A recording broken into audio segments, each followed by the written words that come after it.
अस्सलाम वालेकुम दोस्तों, भाइयों बुजुर्गों, कैसे हैं आप लोग। मुझे उम्मीद है कि आप सब लोग खैरियत से होंगे। दोस्तों आज की वीडियो में हम रिव्यू करने जा रहे हैं Ecostar duke series DE 10 inverter AC का। इकोस्टार ब्रांड का आपको पता है ये डीडब्ल्यू ग्रुप का अपना ब्रांड है। डीडब्ल्यू ग्रुप कौन है? डीडब्ल्यू ग्रुप वो है जो कि ग्री का मालिक है पूरे पाकिस्तान में ग्री जो है इंपोर्ट, उसके पार्ट्स जो भी होते हैं उसकी मैन्युफैक्चरिंग होती है अंडर डीडब्ल्यू ग्रुप के। और आफ्टर सेल सर्विस ग्री की वारंटी भी क्लेम जो है वो डीडब्ल्यू ग्रुप ही करता है। और डीडब्ल्यू ग्रुप का ही अपना ब्रांड जो है वो है इकोस्टार, इसलिए इसकी क्वालिटी भी बड़ी अच्छी है। ठीक है, और आज हम ड्यूक सीरीज इकोस्टार ने नई मुतारिफ करवाई है और इसमें बड़े उन्होंने लेटेस्ट फीचर दिए हैं और वारंटी इसकी उन्होंने कुछ स्पेशल रखी है ये लोगों को अपनी तरफ अट्रैक्ट करने के लिए। यानी इसकी 4 साल पीसीबी की, 10 साल कंप्रेसर की वारंटी, 2 साल इसके कंडेंसर की वारंटी अलग से दी है, 1 ईयर पार्ट्स की वारंटी अलग से दी है। तो दोस्तों बगैर देर की हम चलते हैं Ecostar DE 10 duke series inverter AC heat and cool के रिव्यू की तरफ और बाकी उस पर चल के आपको इस एसी के फीचर में बताता हूँ। दोस्तों ये है Ecostar duke series ES10 inverter technology का 1.5 टन का एसी। इसके इंडोर को पहले आप देखें कि ये दिखने में किस तरह है और शाइनी ग्लासी शाइनी बॉडी है इसकी। और इस तरह के मजीद मार्केट में एसी भी आए हुए हैं, वो भी इसी शक्ल के तकरीबन डॉलर्स का क्रोम सीरीज़ का जो है उसकी भी इंडोर की बॉडी इसी तरह की है। और मैं बड़ी देर से कह रहा हूँ कि जो पाकिस्तान में जितने भी एसी चल रहे हैं यूनिवर्सल बॉडियाँ आ रही हैं और यूनिवर्सल कंडेंसर आ रहे हैं और यूनिवर्सल सारा सामान है, तो तकरीबन एसी अंदर एक ही जैसे होते हैं। खैर ये थोड़ा मुख्तलिफ है क्योंकि इसमें R32 गैस है और इसमें ES10 इन्वर्टर टेक्नोलॉजी इकोस्टार ने लगाई है। इकोस्टार इससे पहले ES6 आर्किटेक्ट एसी में इस्तेमाल कर रहा था टेक्नोलॉजी, उसके बाद जी स्मार्ट में ES7 की, इसमें ES10 इन्वर्टर टेक्नोलॉजी इकोस्टार ने लॉन्च की है। और इसकी स्पेशलिटीज़ आगे जाके देखते हैं। पहले इंडोर यूनिट को देख लें कि ये इंडोर यूनिट लेफ़्ट से देखने में कैसा लग रहा है। इसकी साइड से आप स्लीक लुक देख सकते हैं कि रूम में आपके ये लगा किस तरह का लगता है। बाकी भी एसी तकरीबन सारे खूबसूरत ही होते हैं। और राइट से एसी देखने में ये कुछ इस तरह का लग रहा है दोस्तों। अब बगैर देर किए पढ़ लेते हैं इसके इंडोर यूनिट पे कंपनी ने जो स्टिकर चिपका किया है उस पर क्या लिखा है, कंपनी क्या क्या क्लेम कर रही है। तो दोस्तों उस पर कंपनी क्लेम कर रही है कि ये रियल 4 स्टार रेटिंग का एसी है। रियल 4 स्टार मतलब ये highly energy efficient AC company कह रही है हमारा एसी है। और R32 गैस के साथ ये आता है और इसमें कोई शक नहीं कि R32 गैस माहौल दोस्त गैस है और ये R410 से भी ज़्यादा माहौल दोस्त है क्योंकि इसमें ग्लोबल वार्मिंग का जो पोटेंशियल है R410 एक के तीसरे हिस्से के बराबर है, यानी उससे भी कम है।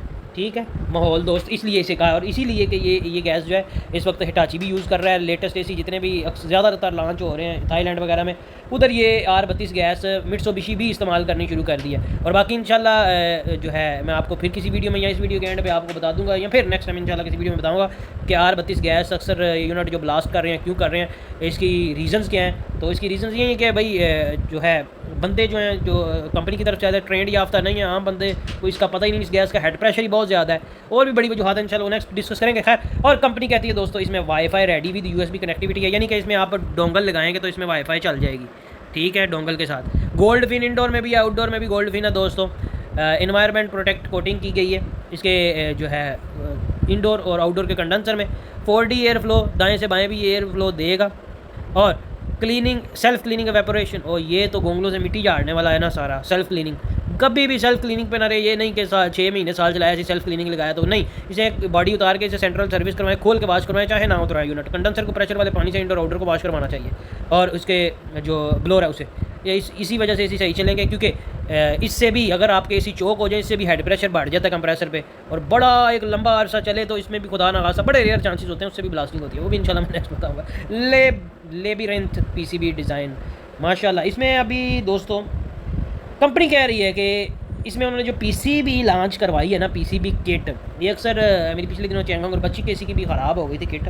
वो पूछा क्या मसला है जी, शॉर्ट सर्किट हो गया। तो कंपनी कहती है ये prevent from dust, prevention is better than cure. इसका मतलब पता है ना, एहतियात इलाज से बेहतर है। इसमें उन्होंने एहतियातें लगा के भेजी हैं, पहले ही से उन चीज़ों को बड़ा कवर कर लिया है। मतलब डस्ट से ये बचेगी, शॉर्ट सर्किट से ये बचेगी, सबसे ज़्यादा शॉर्ट सर्किट की वजह से PCB कार्ड उड़ते हैं। ठीक है, और रेन से ये बचेगी, पानी गीले से या इसी में पानी कभी चला गया तो इस पर कंपनी ने काफ़ी ज़्यादा ना सेफ्टियाँ लगाई हुई हैं। ठीक है, और दोस्तों मज़ीद आप स्क्रीन पर इस ले बर्थ जो इसका PCB डिज़ाइन है, ले बर्थ नहीं, उसकी आप पिक्चर देख सकते हैं। मज़ीद कंपनी कहती है दोस्तों कि ये जो एसी है ये एसी इसलिए मुख्तलिफ है दूसरे एसियों से क्योंकि ये 65 हर्ट्ज़ स्टार्टअप 65 हर्ट्ज़ पर स्टार्टअप में चलने की क्षमता रखता है। मतलब ये कैपेबल है, क्विक कूलिंग करेगा, क्विक हीटिंग करेगा।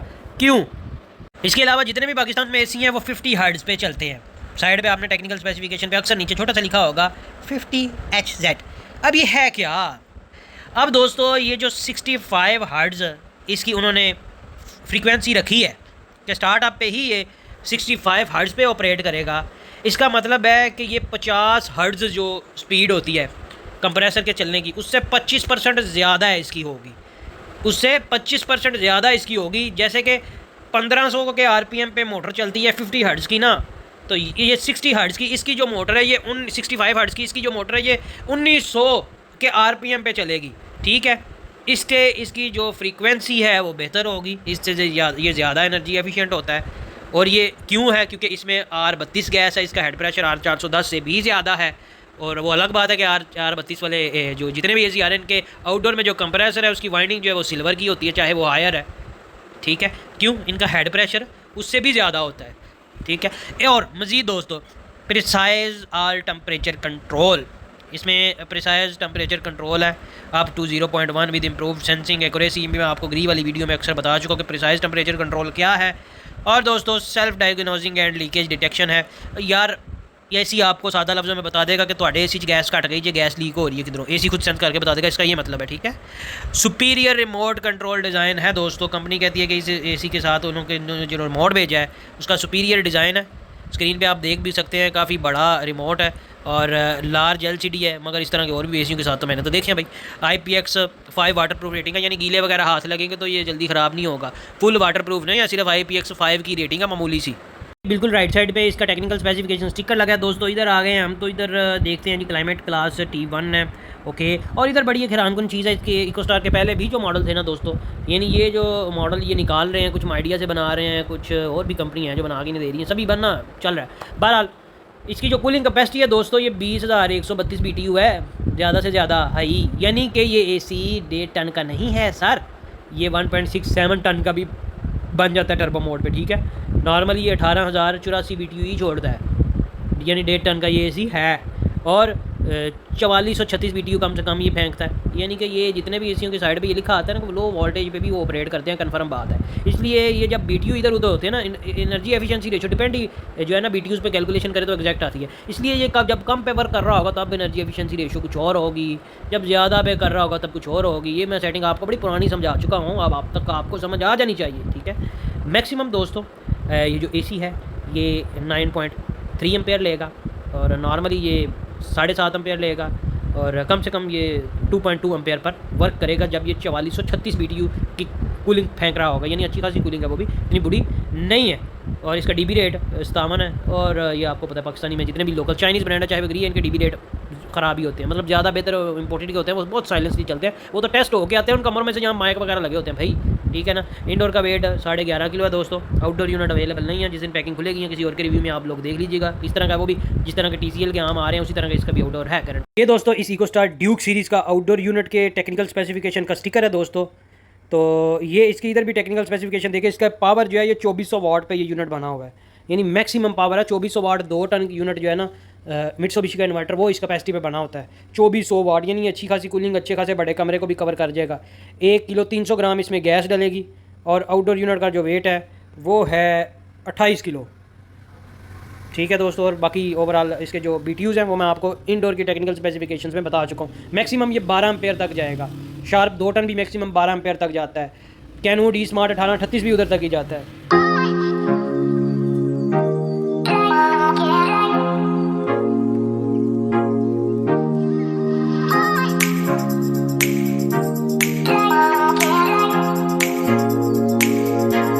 तो दोस्तों ये था छोटा सा Ecostar duke series 1.5 ton inverter AC का रिव्यू। और रिव्यू के दौरान बात चल रही थी R32 गैस की। जब तक आप लोगों के तहफ़्फ़ुज़ात हैं R32 गैस को लेकर, तो आप लोग कभी भी कोई भी किसी भी किस्म का, चाहे वो हायर गैस ही है R32 गैस के साथ, यहाँ भी इकोस्टार ने लॉन्च किया है, या कभी नेक्स्ट कभी इंपोर्ट है हिटाची की या मित्सुबिशी की R32 गैस के साथ, तो वो आप AC परचेज नहीं करेंगे, क्योंकि बहुत से रूमर्स फैले हुए हैं कि ये ब्लास्ट कर जाती है, ये बड़े फट रहे हैं AC वगैरह वगैरह, काफ़ी मेरे पास भी वीडियोज़ आई हैं। तो R410A गैस और R32 गैस दोनों ही जब से आई हैं, तो तब से ये वाक़यात इन्वर्टर टेक्नोलॉजी बल्कि जब से आई है और उनमें ये गैस यूज़ हो रही है, तब से ही जो इन्वर्टर AC हैं इनके ब्लास्ट करने की, बस्ट करने की खबरें गर्दिश करती हैं।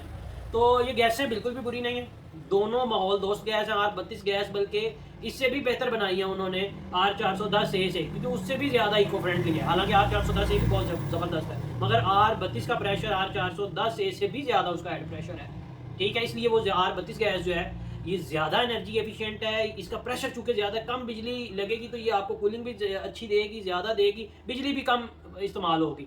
तो अब हम बात कर लेते हैं कि किन वजूहात की बुनियाद पे ज़्यादातर जो कॉमनली एसी बस्ट करते हैं, ब्लास्ट बहुत कम होता है, जो फट के बड़ा धमाका है, बस्ट जो करते हैं ये किन वजूहात की बुनियाद पे करते हैं। और इनमें से सबसे बड़ी वजह अनट्रेंड स्टाफ। अगर हमारे पाकिस्तान में 90% मैकेनिक ऐसे हैं, एसी वाले के पास को महीना 2 लगाया है, वो इंस्टॉल करना भी सीख लेता है, एसी इंस्टॉल करना भी सीख लेता है, गैस टॉप अप करना भी सीख लेता है। तो ये लोग जो हैं अपनी जान को भी खतरे में डालते हैं, और जिनके घर आते हैं, खासकर इन्वर्टर एसी जिन लोगों के घर लगे हैं, उनकी जान को भी खतरे में डालते हैं। और मजीद एक बात मैं आपको हैरानगी की बताता चलूँ, R410 से और R32 गैस वाले एसी जिन लोगों के भी घरों में है इन्वर्टर एसी, इनको सफाई की खासकर ज़रूरत होती है। इसने चोक नहीं होने देना आपने। इनके इंडोर की आउटडोर की सर्विस ज़रूर आपने करनी है, खुद चाहे वॉश करें प्रेशर से, इन्हें चोक लॉक नहीं होने देना। क्यों? ये लॉक भी होंगे तो ये बहुत रेयर है, बहुत कम है, मगर ये ज़्यादा चोक हो जाए तो इससे भी इनका हेड प्रेशर कंप्रेसर का ज़्यादा हो जाता है, उससे भी ये बर्दाश्त हो सकते हैं। इसलिए इन्हें साफ़ रखना ज़रूरी है, और आप इन्हें साफ़ रखेंगे तो आपका फ़ायदा भी ज़्यादा होगा, ये बिजली भी कम इस्तेमाल करेंगे, परफॉर्मेंस भी आपको अच्छी देंगे। नंबर 1 दोस्तों, जब भी आप लोगों ने नया इन्वर्टर एसी खरीदना है, चाहे वो R32 गैस वाला है, चाहे वो R410 गैस वाला है, आपने उस अपने इन्वर्टर एसी को बगैर वैक्यूम करवाए इंस्टॉल नहीं करना है। वो क्यों कह रहा हूं मैं? वो इस वजह से क्योंकि पहले जो हम गैसेस इस्तेमाल कर रहे थे, ये गैसेस उनसे बहुत मुख्तलिफ हैं, उनको हम काफ़ी हद तक समझ चुके थे R22 को।